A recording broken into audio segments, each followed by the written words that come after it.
Chapter 15. Chowder.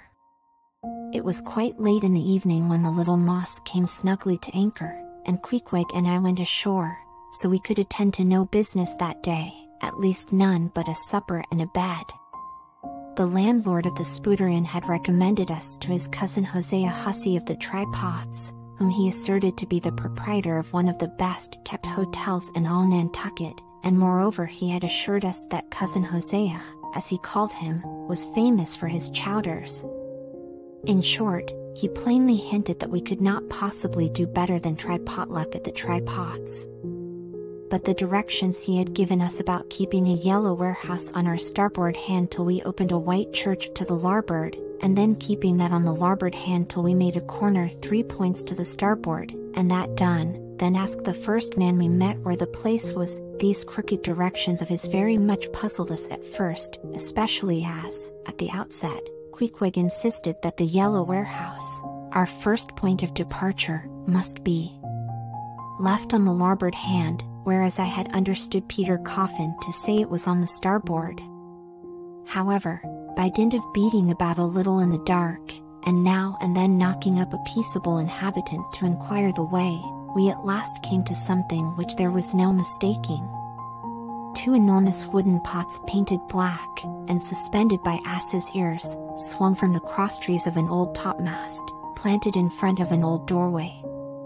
The horns of the crosstrees were sawed off on the other side, so that this old topmast looked not a little like a gallows. Perhaps I was oversensitive to such impressions at the time, but I could not help staring at this gallows with a vague misgiving. A sort of crick was in my neck as I gazed up to the 2 remaining horns, yes, _2 of them, one for Queequeg, and one for me. It's ominous, thinks I, a coffin my innkeeper upon landing in my first whaling port, tombstones staring at me in the whaleman's chapel, and here a gallows. And a pair of prodigious black pots too. Are these last throwing out oblique hints touching Tophet? I was called from these reflections by the sight of a freckled woman with yellow hair and a yellow gown, standing in the porch of the inn, under a dull red lamp swinging there, that looked much like an injured eye, and carrying on a brisk scolding with a man in a purple woolen shirt. "Get along with ye," said she to the man, "or I'll be combing ye." "Come on, Queequeg," said I, "all right. There's Mrs. Hussey." And so it turned out, Mr. Hosea Hussey being from home, but leaving Mrs. Hussey entirely competent to attend to all his affairs. Upon making known our desires for a supper and a bed, Mrs. Hussey, postponing further scolding for the present, ushered us into a little room, and seating us at a table spread with the relics of a recently concluded repast, turned round to us and said, "Clam or cod?" "What's that about cods, ma'am?" said I, with much politeness. "Clam or cod," she repeated. "A clam for supper?" "A cold clam is what you mean, Mrs. Hussey?" says I, "but that's a rather cold and clammy reception in the winter time, ain't it, Mrs. Hussey?" But being in a great hurry to resume scolding the man in the purple shirt, who was waiting for it in the entry, and seeming to hear nothing but the word clam, Mrs.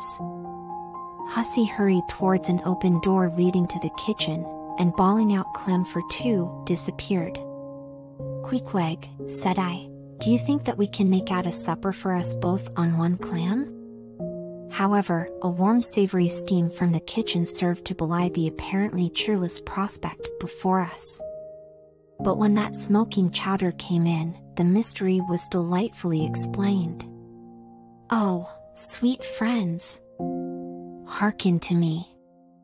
It was made of small juicy clams, scarcely bigger than hazelnuts, mixed with pounded ship biscuit, and salted pork cut up into little flakes, the whole enriched with butter, and plentifully seasoned with pepper and salt.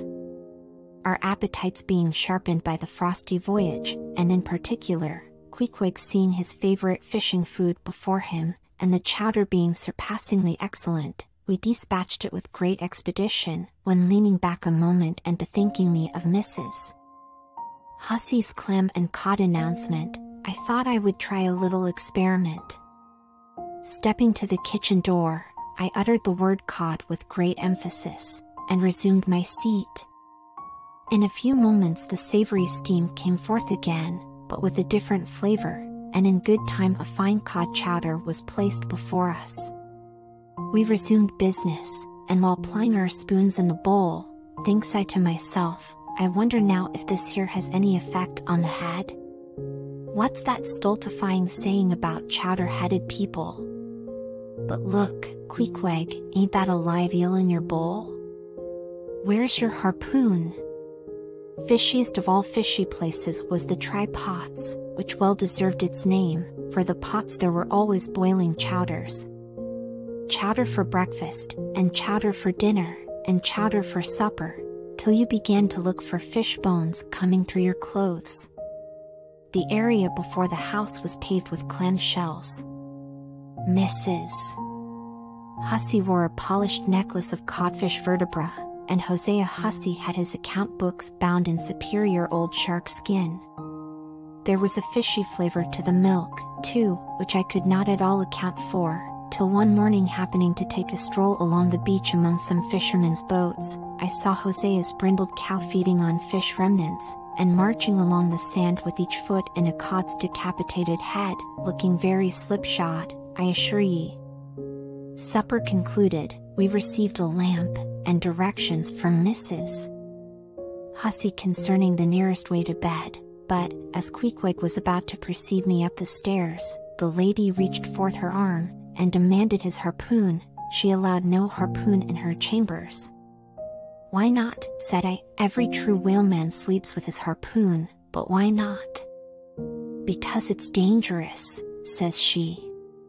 Ever since young Stiggs coming from that unfortunate TVYG of his, when he was gone 4 years and a half, with only 3 barrels of _all_, was found dead in my first floor back, with his harpoon in his side, ever since then I allow no boarders to take such dangerous weapons in their rooms at night. So, Mr. Queequeg, for she had learned his name, I will just take this here iron, and keep it for you till morning. But the chowder, clam or cod tomorrow for breakfast, men? Both, says I, and let's have a couple of smoked herring by way of variety.